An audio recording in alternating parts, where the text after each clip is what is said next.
Now, the news. We're kicking this week off with some new choices for youngsters and newbies alike. This sort of slow time in the industry means that we can have a chance to grow the community and get more new shooters on board. So let's see some of the offerings for that purpose. Henry Repeating Arms, Henry, that company, they've been around for a while, has a new one called the Mini Bolt Youth G2. It's kind of a disjointed name, but this is a single shot bolt action chambered in 22 short, long, and long rifle. Any of those will work. It can be had in either black or I have a daughter I want to hunt with camo. The barrels are 16 inches long. It holds one round, duh. And the sights are fiber optic, which is great for teaching newbies sight alignment. MSRP on these is $335 for either the black or camo version. Also, in newbie gun news, TriStar Arms has their first ever rifle import called the KR-22. It looks suspiciously like the Winchester Wildcat. I don't know for certain, but I'm going to guess that it's a Turkish import. I don't know. That's kind of where these things come from.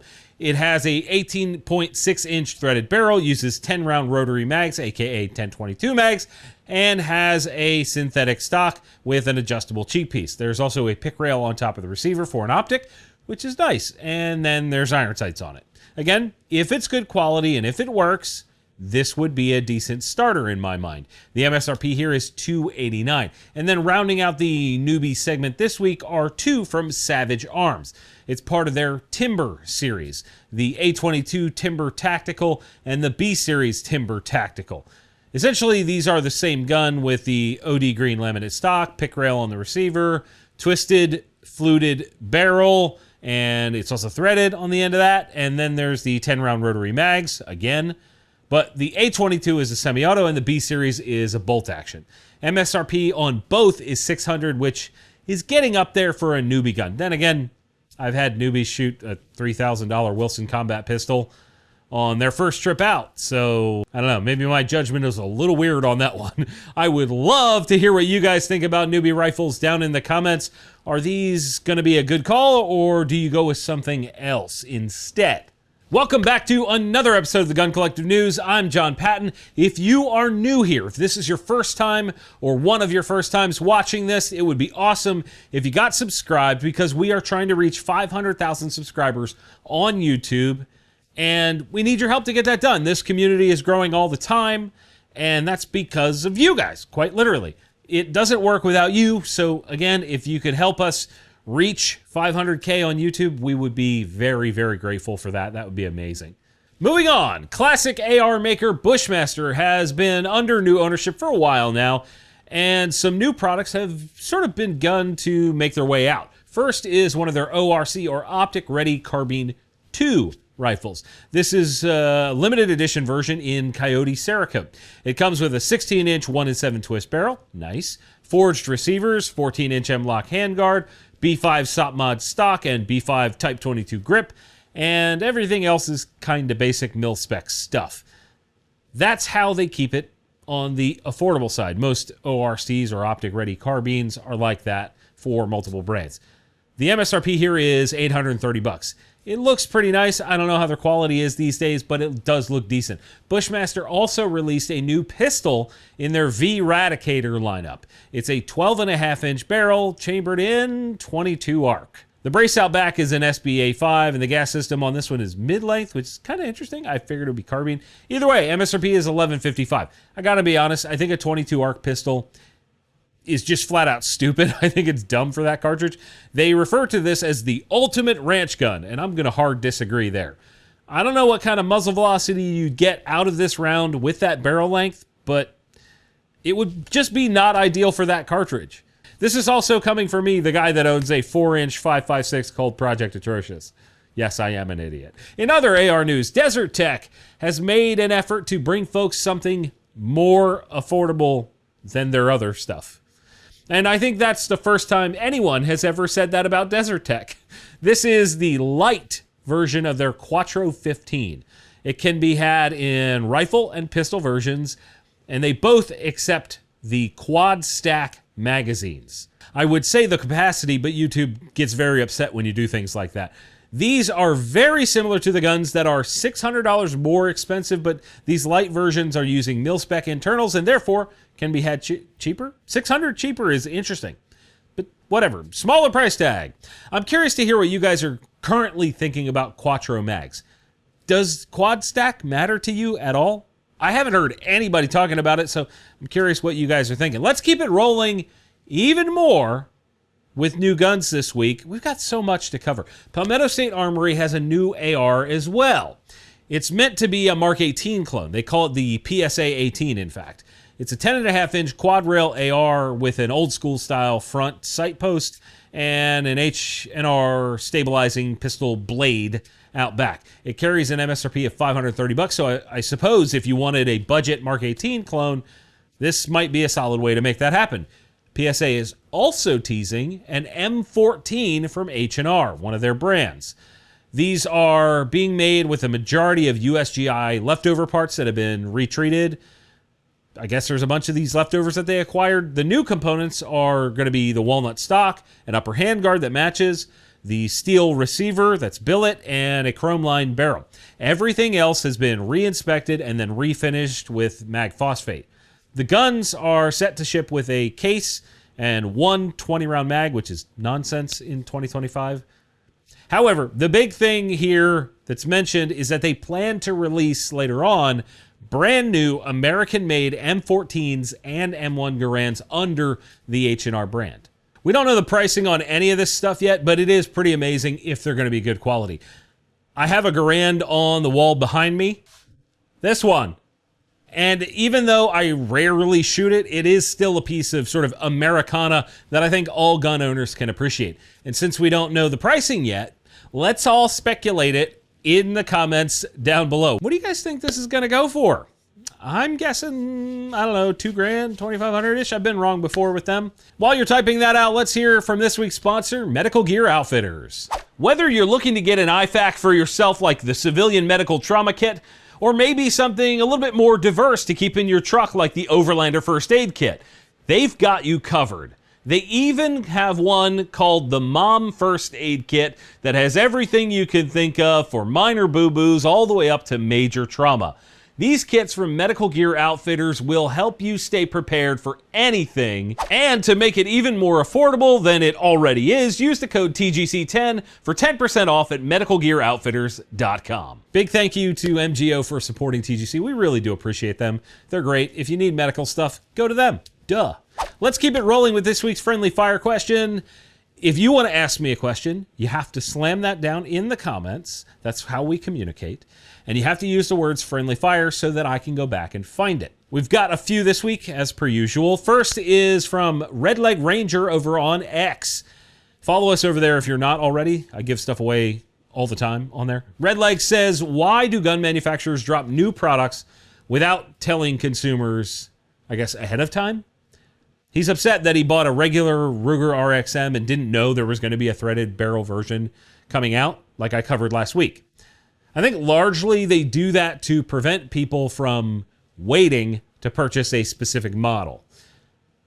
Also, maybe and also, I don't know, and or sort of situation, they are simply waiting to see if the launch gun has any issues before releasing all of the planned models. It really wouldn't be a smart thing to publicly release their entire projected model lineup. That's probably not a good idea in a competition kind of thing. It's sort of a catch-22 for gun brands, I think. Oddux says, with the tax stamp going away, how do you see it affecting suppressor pricing and that market? At first, I think we're going to see inventories just plummet and then demand remain high, which is going to make prices go up. But long term, like really long term, it could make that segment, the suppressor segment of the market, really interesting. I'm hoping that we see a lot of innovation with the influx of cash, but I also know that we're going to see a lot, like a load of Me Too junk products at the same time. I know there are brands just now trying to come up with a can so that they can be a part of that rush when it happens, and it may not be a good thing. So all that to say, it's going to be a mess for a bit, but it'll settle out eventually.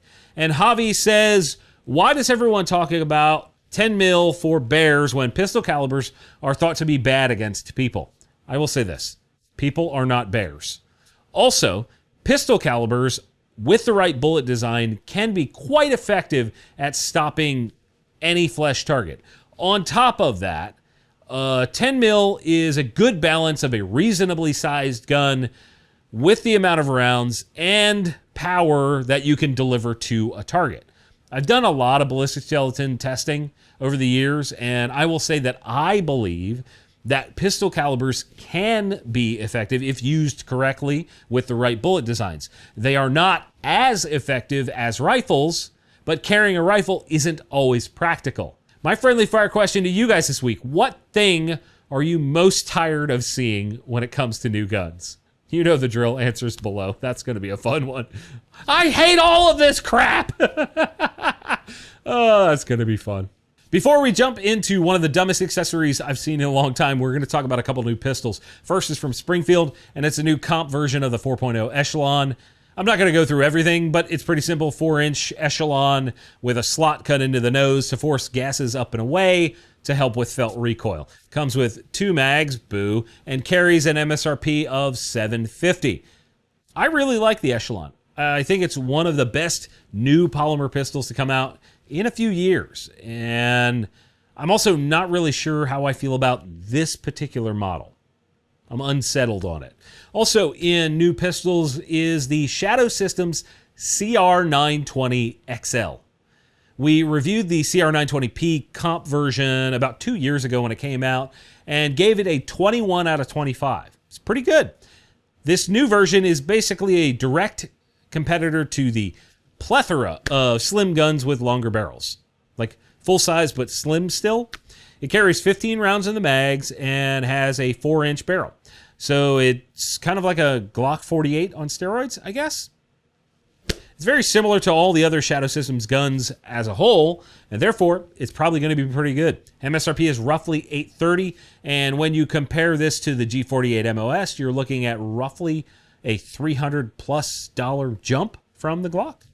The Shadow Systems guns are super nice, and that's also worth considering. I would probably go with the Shadow personally, but I'm bougie when it comes to that kind of stuff. Now, when this show first came out back in 2015, yeah, we've been on the air a while, I was coming across some of the dumbest accessories I had ever seen on a regular. I used to find this crap all the time, but I haven't seen a ton of awful ideas lately. Besides that headrest safe that still floats around. That's a death trap if you keep a gun in it. What a bad idea for a gun safe. Other stuff, sure, but not for guns. This new thing is called the shooter's tent, and if I ever see you at the range inside of this thing, I will heckle you nonstop. It's essentially a mesh tent that you can catch your brass with. Yes, this is the same crap that you see soccer moms using to block themselves from bugs while watching their kids play. I guess the idea of a brass catcher bag thing that attaches to the gun is too difficult, and somehow this was the better idea. I don't know. I hate it. I hate this. I put links in the description for you to check it out yourself. It's on Amazon. They are affiliate links, so if you do something over there on Amazon after doing that, we get credit. Yay, that's great. It helps us stay alive. I mean, a cheap brass catcher is $10 and this thing is $80. Makes no sense to me. Just super dumb. Let's jump into some industry news. I'm going to keep this quick. I know we've been here a little bit. Background check numbers for July are in, and guess what? They're down yet again. Woo! However, they aren't far off of 2023 numbers, which is interesting, at just over 2 million background checks for the month. That's actually up from June slightly, and I'm not mad about that. I'm actually hoping that things start to pick up for the end of the year. I don't know, that's usually when we see a little bit of an upward trend. The current running total for the year is 15.6 million. The U.S. Naval Surface Warfare Center has awarded Black Hills Ammunition with a $40 million contract for 6.5 Creedmoor ammo. I think that's pretty interesting considering people still pretend that 6.5 Creedmoor isn't an excellent cartridge. Guys are like, 6.5 guys are stupid and they have man buns. Shut up. This is a great cartridge. I hope this $40 million contract for the Navy helps solidify that in your mind. Also, in contract news, LMT Defense, aka Lewis Machine and Tool Defense, out of eastern Iowa, has won a 10-year contract from U.S. Special Operations Command for a medium-range gas gun MRGG-A assaulter kit thing, aka it's a short 6.5 Creedmoor gun. This contract is valued at $92 million. Now, if you've never shot an LMT, you're missing out. They make some of the nicest rifles around. They aren't the most common with consumers, but they are super duper nice. And rounding us out this week is something kind of sad. Longtime executive director of Gun Owners of California and an influential board member of GOA and a friend of TGC, Sam Paredes, has passed away. I only knew Sam for a short period of time. I didn't get to know him that well, but he was one of the nicest people around, super genuine and just a really good dude. And the man was dedicated to defending the Second Amendment. We will continue to fight, no matter what organization, in his honor.